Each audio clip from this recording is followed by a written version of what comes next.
हम अपना जो टॉपिक है वो स्टार्ट लेते हैं। तो चलो आज आप थोड़ा सा ऐसे चलो, तो कल से हम प्रॉपर तरीके से इसको लाइव करेंगे और जो है वो मैं कोशिश करूँगा कि मेरे ऑडियंस जो है वो किसी तरह भी मुतासिर ना हो जाए। तो चलो आज आप थोड़ा सा ऐसे चलो, तो कल से हम प्रॉपर तरीके से इसको लाइव करेंगे। तो मैं विदाउट वेस्टिंग टाइम टॉपिक को शुरू करने जा रहा हूँ। तो उन दोस्तों के लिए जो 9th क्लास के हैं कि वो बार बार उनके माइंड में ये चीज़ आ जाती है कि भाई जो है वो फील्ड्स ऑफ फिज़िक्स बहुत सारे हैं, कोई 15 फील्ड्स ऑफ फिज़िक्स यहाँ पे दिए गए हैं टेक्स्ट बुक के अंदर।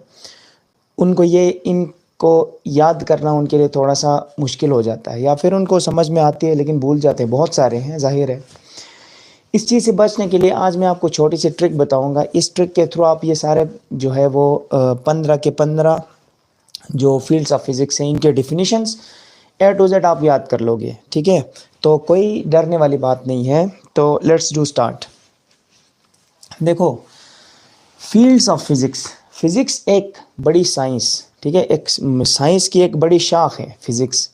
इस फिज़िक्स के अंदर फिर अभी इतनी तरक्की हुई है कि ये फिज़िक्स इतनी बड़ी नॉलेज, इतना बड़ा ये इल्म फैल गया है कि इसको पढ़ना या फिर इसका पूरा अहाता करना बहुत मुश्किल हुआ है। तो जिसकी वजह से इस फील्ड को भी मज़ीद बहुत सारे फील्ड्स के अंदर अलग अलग करके, डिपार्टमेंट्स के अंदर, ठीक है, बहुत सारे फील्ड्स के अंदर अलग अलग करके स्टडी किया जाता है। तो हमारे टेक्स्ट बुक के अंदर 15 टोटल इनमें से दिए गए हैं जो है हमने पढ़ना है।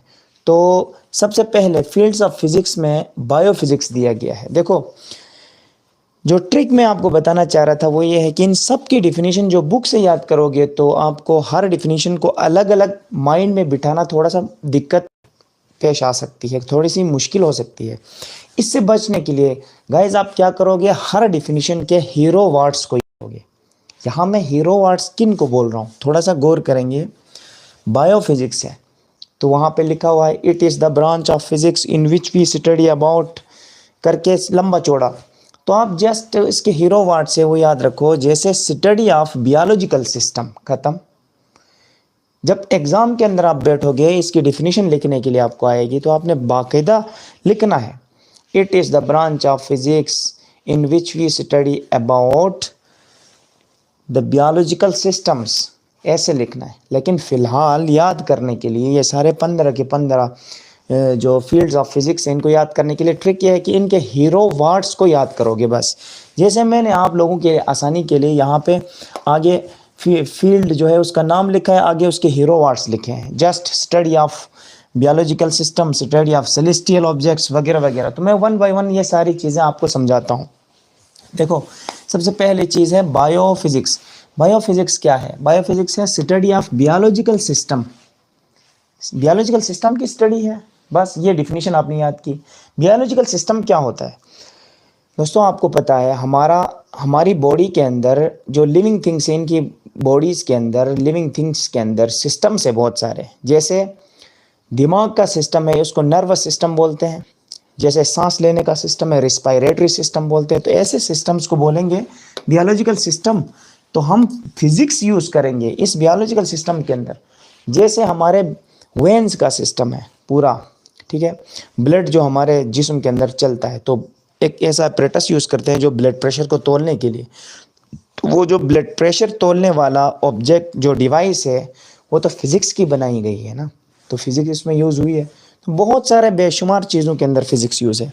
तो बस आप ये समझो कि study of biological system in physics, इसको हम बायोफिज़िक्स बोलेंगे। एस्ट्रोनॉमी क्या बोलेंगे? Study of celestial objects and properties, जो आसमानी बड़े बड़े ऑब्जेक्ट्स हैं, बड़े बड़े, ठीक है। सेलेस्टियल कहते हैं आसमानी चीज़ें जो आसमान के अंदर आपको नज़र आते हैं, बड़े जो हैवी और हेवनली बॉडीज़ हैं जो आसमान में हैं, उनकी स्टडी को एस्ट्रोनॉमी कहलाएगा, ठीक है। एस्ट्रोनॉमी, एस्ट्रोनॉमर्स होंगे जो वो स्टडी करेंगे। इसी तरह एस्ट्रोफिजिक्स इसी से रिलेटेड है, ये भी है वही सेलेस्टियल ऑब्जेक्ट से, बट यहाँ पे स्पेसिफिक बताई गई है कि स्टार्स और गैलेक्सीज के बारे में। आपको पता है जो रात को हमें आसमान की तरफ हम देखने पे जो नज़र आते हैं वो स्टार्स हैं, और जो बाकी चीज़ें हैं वो आपकी गैलेक्सीज हैं। गैलेक्सीज बड़े बड़े स्टार्स मिलकर एक पूरा सर्कल बनाते हैं। स्टार्स वो मिलकर एक पूरी गैलेक्सी बनाते हैं। जैसे हम जिस गैलेक्सी में हैं, हमारी जो अर्थ है या हमारा सन जिस गैलेक्सी में है उसका नाम है मिल्की वे गैलेक्सी। तो ऐसा कुछ। तो study of stars and galaxies is called astrophysics. Cosmology, cosmology आसमानी, ये भी वही यूनिवर्स के ओरिजिन, सॉरी कॉस्मोलॉजी जो है वो स्टडी ऑफ यूनिवर्स ओरिजिन के बारे में, यानी ये यूनिवर्स जो है वो कैसे बनी। सही है तो ये पूरी यूनिवर्स आसमान एक बड़ी खुले से फिजा के अंदर बिखरी हुई है ना। तो कॉस्मोलॉजी के अंदर हम स्टडी ऑफ यूनिवर्स ओरिजिन करेंगे। ओरिजिन यानी ये कायनात कैसे बनी है। जैसे इसका आइडिया जाता है बिग बैंग थ्योरी को। बिग बैंग थ्योरी आपको पता है, साइंस के अंदर एक बिग बैंग थ्योरी है फिजिक्स के अंदर, जो ये कहती है कि ये पूरी कायनात शुरू में एक बहुत बड़ा धमाका हुआ था, उसकी वजह से यानी बनी है। एक बिग बैंग हुआ था। बिग मीन्स बड़ा और बैंग धमाका को बोला है। तो बिग बैंग थ्योरी इसमें आ जाती है। Cosmology study of universe origin. इसके बाद थर्मल फिजिक्स है। इसके बाद थर्मल फिजिक्स। देखो थर्मल फिजिक्स हम कहेंगे, थर्म कहते हैं गर्मी को। जैसे आप सर्दियों में अंदर थर्मल पहनते हो, ठीक, जो एक वार्म अप कराती है आपको, एक ऐसी बनियान होती है जो आप अपने जिस्म में जैसे कपड़ों के अंदर पहनी जाती है, थर्मल जिसको बोला जाता है। तो इसी से रिलेटेड थर्मल फिजिक्स है, यानी study of heat and temperature. Simple सी कहानी है। इसके बाद है ऑप्टिक्स। देखो ऑप्टिकल चीज़ें हैं वो दिखने वाली चीज़ें, शीशा वगैरह, ठीक है। ऑप्टिक्स इसमें है study of light and vision. Light आपको पता है रोशनी, और विजन जो है वो नज़र से ताल्लुक़ रखती है। तो कोई चीज़ रोशन होगी तो नज़र आएगी। इसके बाद है पार्टिकल फिजिक्स। बहुत बड़ी ब्रांच है ये भी फिजिक्स की, पार्टिकल फिजिक्स। पार्टिकल फिजिक्स के अंदर सब एटॉमिक पार्टिकल्स के बारे में हम पढ़ेंगे। पार्टिकल्स, सब एटॉमिक पार्टिकल्स, ठीक है। एटम के अंदर मौजूद जितने भी पार्टिकल्स, प्रोटॉन, न्यूट्रॉन, इलेक्ट्रॉन और दीगर बहुत सारे पार्टिकल्स है, सब एटॉमिक पार्टिकल्स 100 से ज़्यादा है। उनके बारे में हम स्टडी करेंगे, उनका बिहेवियर देखेंगे। यानी प्रोटॉन को रिपेल करेगा, इलेक्ट्रॉन प्रोटॉन को अट्रैक्ट करेगा, प्रोटॉन इलेक्ट्रॉन का अट्रैक्ट करेगा, वगैरह वगैरह चीज़ें हम इसके अंदर पढ़ेंगे। तो स्टडी ऑफ सब एटॉमिक पार्टिकल्स, नाम से ही पता चल रहा है पार्टिकल फिजिक्स। पार्टिकल से मुराद यहाँ सब एटॉमिक पार्टिकल्स है, जैसे एटम के अंदर इलेक्ट्रॉन, प्रोटॉन और न्यूट्रॉन। अच्छा अब देखो इलेक्ट्रोमैग्नेटिज्म सॉरी, ये एक ब्रांच है फिजिक्स की जिसमें हम इलेक्ट्रिक और मैग्नेटिक फील्ड्स के बारे में पढ़ते हैं। आपको पता है अगर एक चार्ज रेस्ट में है तो उसके गिर्द इलेक्ट्रिक फील्ड बनती है, ये बात आपको पता है। इसी तरह एक मैग्नेट है तो मैग्नेट के भी आसपास मैग्नेटिक फील्ड बनी हुई होती है, नज़र नहीं आती। दूसरा मैग्नेट वहाँ ले जाने पर उसको रिपल्जन या अट्रैक्शन मिल जाती है, जिसकी वजह से हमें फील होता है कि यहाँ कुछ है। तो that is your magnetic field. तो हम स्टडी ऑफ इलेक्ट्रिक और मैग्नेटिक फील्ड्स को स्टडी करेंगे। कहाँ पे? नाम से पता चल रहा है इलेक्ट्रोमैग्नेटिज्म। इलेक्ट्रो से इलेक्ट्रिक फील्ड, मैग्नेटिज्म से मुराद मैग्नेटिक फील्ड। तो the study of electric and magnetic fields. आते हैं अपने 90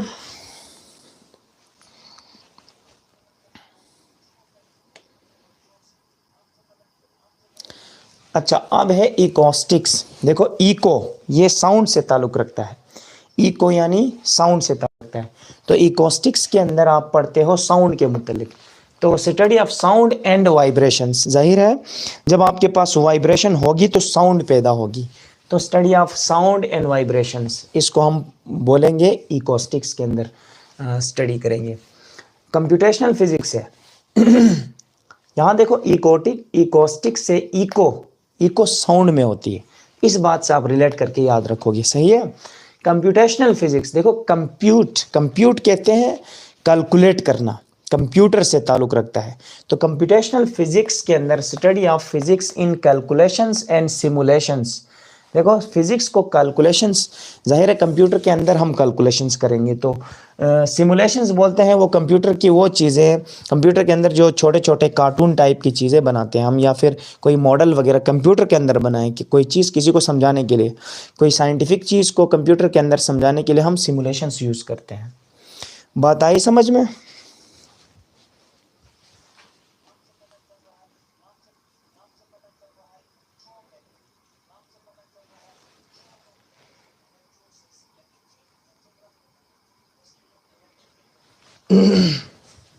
अच्छा, सॉरी। अच्छा, तो कंप्यूटेशनल फिजिक्स कंप्यूटर, ये देखो calculations, study of physics in calculations and simulations in computer.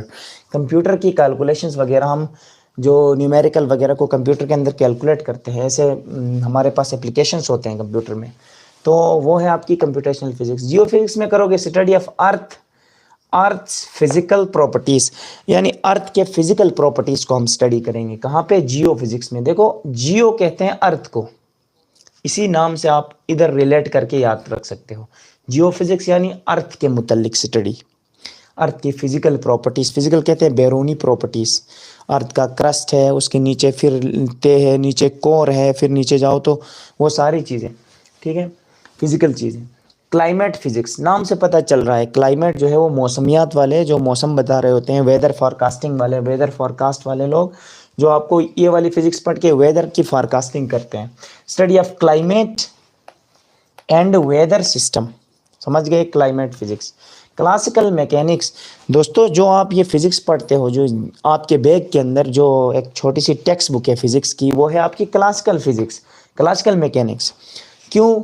वो इसलिए है कि इसके अंदर हम टोटल न्यूटन के लॉज पढ़ते हैं, फोर्स एंड मोशन वगैरह, तो इसलिए इसको क्लासिकल कहते हैं, ओल्ड, पुरानी फिजिक्स, यानी study of motion and forces, तो ये है क्लासिकल फिजिक्स। इसके बाद है क्वांटम मैकेनिक्स, ये थोड़ी सी जदीद है। मसलन study of particles at atomic scale.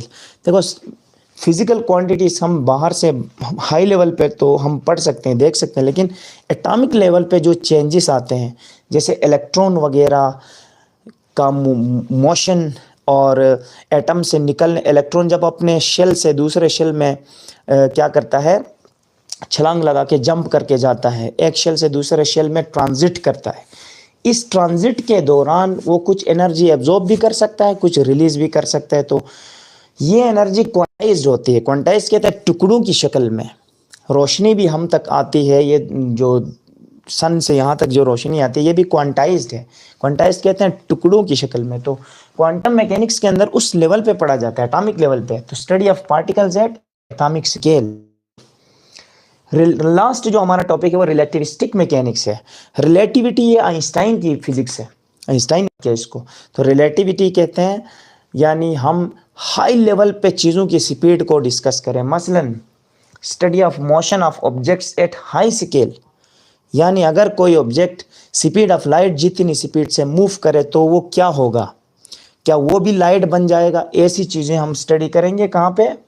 Relativistic mechanics में। यानी रिलेटिविटी कहते हैं स्पीड ऑफ लाइट के बराबर किसी चीज़ को देखना, रिलेट करके, स्पीड ऑफ लाइट जितनी स्पीड पे रिलेट करके कोई चीज़ अगर इतनी होगी, ठीक है, तो उस हिसाब से हम स्टडी करें तो उसको हम रिलेटिविस्टिक मैकेनिक्स। तो दोस्तों ये फील्ड्स ऑफ फिजिक्स हैं, ऐसे आप याद रखो। इन चीज़ों को आप नोट कर लो, स्क्रीनशॉट ले लो अपनी कॉपी में। इनको नोट करने के बाद इनके हीरो वर्ड्स मैंने लिखे हैं, हर एक के 1 बाय 1 आप इनको याद रखने के बाद फिर एग्जाम में जाके डिटेल से तफसील से लिखोगे। फॉर एग्जांपल यहाँ पे एकॉस्टिक है, study of sound and vibration लिखा है मैंने टोटल।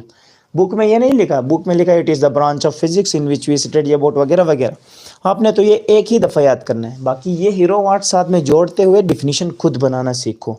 तो दोस्तों उम्मीद है आज की वीडियो आपको अच्छी लगी होगी। अगर अच्छी लगी है तो वीडियो को लाइक करेंगे और चैनल को सब्सक्राइब करना मत भूलिएगा, और अपने दोस्तों में शेयर ज़रूर करें ताकि नेक्स्ट क्लास में हम बहुत सारे हमारे दोस्त लाइव आ जाए, ताकि हम अच्छी तरह सारे ट्रिक्स टेक्निक्स में आपको बता दूंगा, फिज़िक्स को आपको ज़बानी याद करा दूंगा।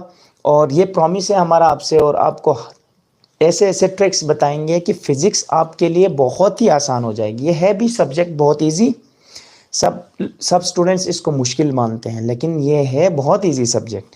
तो फिज़िक्स में आपके फुल स्कोर देना हमारी ज़िम्मेदारी। तो उम्मीद है आपको आज की वीडियो अच्छी लगी होगी। तो मुझे दीजिए इजाज़त। Bye bye.